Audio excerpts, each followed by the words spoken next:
ভক্তি, যার দেশে জন্মিলা ঠাকুর নিত্যানন্দ, গঙ্গাদাস পণ্ডিত, গুপ্ত মুরারি মুকুন্দ, অসংখ্য ভক্তের করাইল অবতার, শেষে অবতীর্ণ হইলাম ব্রজেন্দ্র কুমার।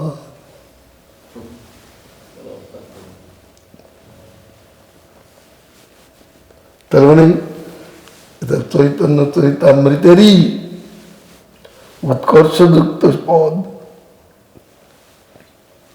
এসেছেন সব, কেন এসেছেন, কি জন্য এসেছেন?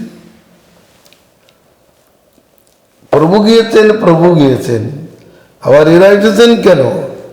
এ তো সামান্য কথা, বৈকুণ্ঠের থেকে এসেছে, দ্বারকার থেকে এসেছেন। কেন এসেছে? এমন একটা রস শ্রী গৌর সুন্দর প্রকাশ করবেন, যে রসটা পান করার জন্য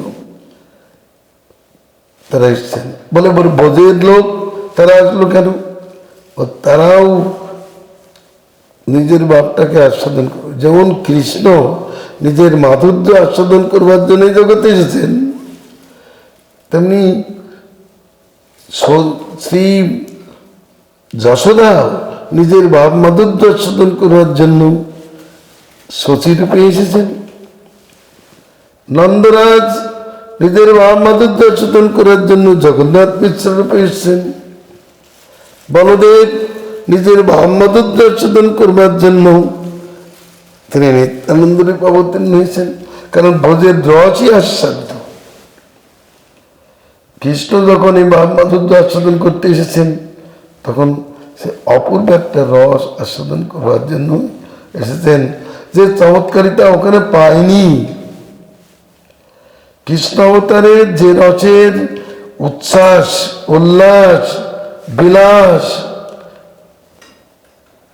হয়নি, সেটা গৌর অবতারে হয়েছে, সেটা উল্লাস বিলাস, সেটা পাওয়ার জন্যই তারা এসেছেন। পরবর্তী শ্লোকে জানাবেন, আমরা পরবর্তী শ্লোকে জানতে পারব এসেছেন তারা। যেমন দেখা যায় একজন মহাদানী উত্তম বস্তু দান করছেন, অন্যত্র যারা দান করছিলেন সামান্য বস্তু, তারা কি করেন?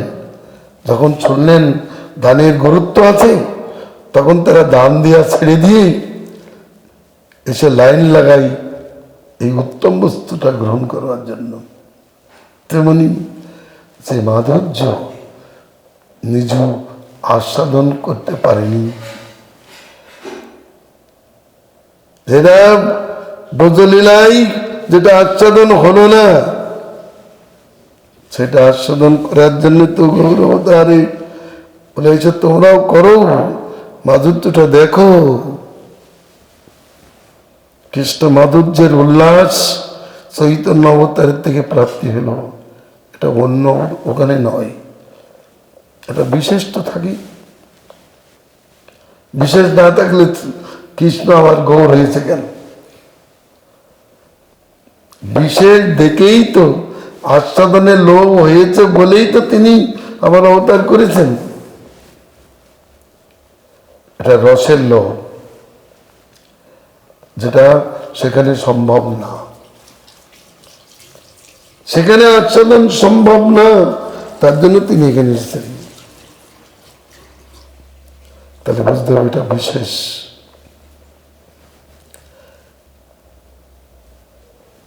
অতএব চৈতন্য অবতার অত্যন্ত গুরু তাৎপর্যপূর্ণ গোবিন্দ মঙ্গলম। চৈতন্যদেব জয়যুক্ত হন।